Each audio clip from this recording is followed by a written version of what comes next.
Well, maybe describe the most dramatic setting that the Guild has ever worked in. That would have to be the huge charrette that we held. Actually, it wasn't just the Guild, but we had probably 30 Guild members that were involved, I guess, something like that. But it was the largest planning event in the history of humanity. I got a call, actually Wanda got the call originally, right after Hurricane Katrina. And I came home, I believe it was on a Friday, or whatever day it was. And she said, "You got to take this call." I said, "Oh, I'm tired. I want to go to bed." She said, "No, you really must. It's from Michael Branco in Mississippi. They have a very urgent thing he needs to talk to you about." And so he said, "Steve, can you come over here? This is the week of the storm. Can you come over here? And we're putting together a governor's commission for how to rebuild Mississippi. Can you tell us how to rebuild in a new urbanist way?" And I said, "Well, that's way too important for just me. Let me call up my friend Andres Duane and ask him if he will go and do it." And so I got together the next day with Andres, and he said, "Well, that's more important. That's too important for just me too. Let's call in the entire Congress for the New Urbanism." And so that's what we did. And so this planning event between the Congress members and the local architects and planners, there were almost 200 people in a blown out room in one of the casinos in Biloxi, working for a week. And this was just 6 weeks after the storm. There were literally guard stations. You had the people with machine guns that were guarding the area, that you had to go past that to get in. The place was completely devastated, as anyone knows who I guess everyone who watched the video of what happened there. But it was an absolutely unprecedented event to have a charrette in that kind of a setting. So that would have to be the most dramatic. Well, I think you've been in some pretty scary kind of situations, even in other countries, haven't you? Well, actually, yeah, there was one that Prince Charles visited a place it's a place called Rosetown in Kingston, Jamaica, and was so moved by the plight of the people in that neighborhood that he said, "We have to do something about this." Well, he called up Andres Duane, and he said, "Will you do a charrette to help mend this neighborhood back together?" It had been just destroyed by political violence 30 years ago, and the government had literally bulldozed a no man's land right out of the middle of the whole neighborhood.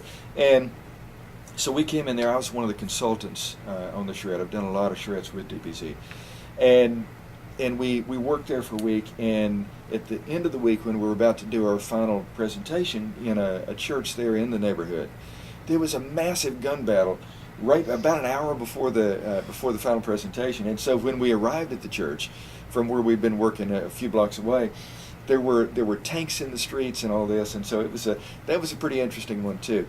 Since then, I've gone back as a consultant for the Princess Foundation, and come up with an incredibly cool way, just totally by accident, of how to code for the architecture of the place.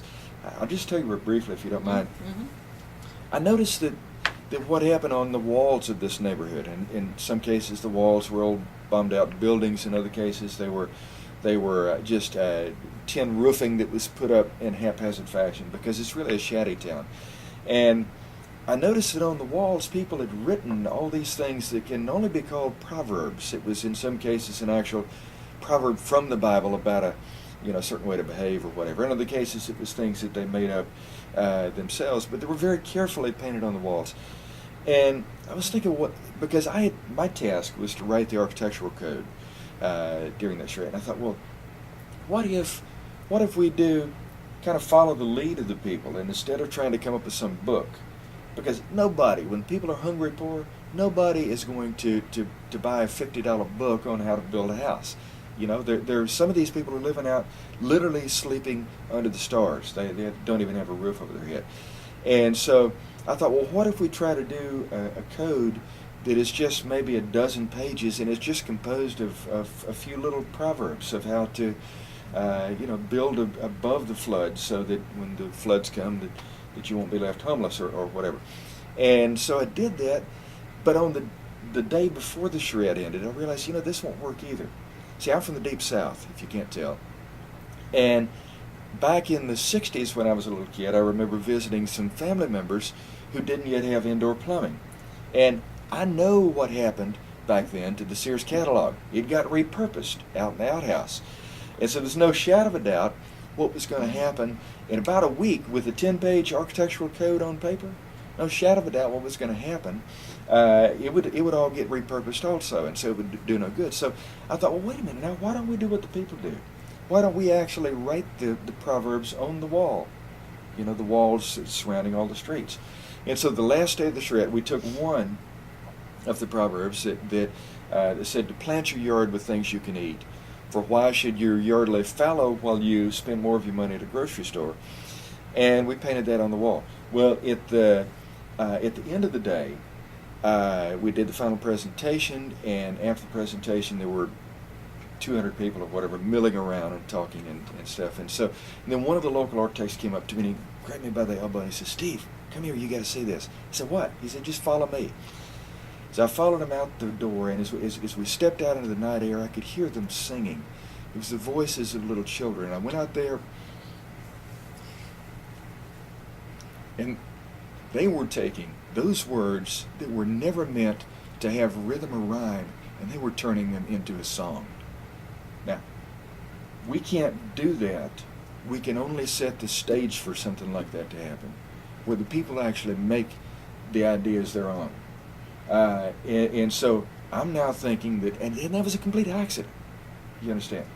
But I'm now thinking that that may be one of the great breakthroughs in how you actually start these things that we call living traditions, that the people actually own. It's like, yeah, this is us. This isn't some consultant flying in from Miami or wherever to tell us what to do. This is us. This is ours. And so, anyhow, that was one of the coolest things that's happened to me in quite some time.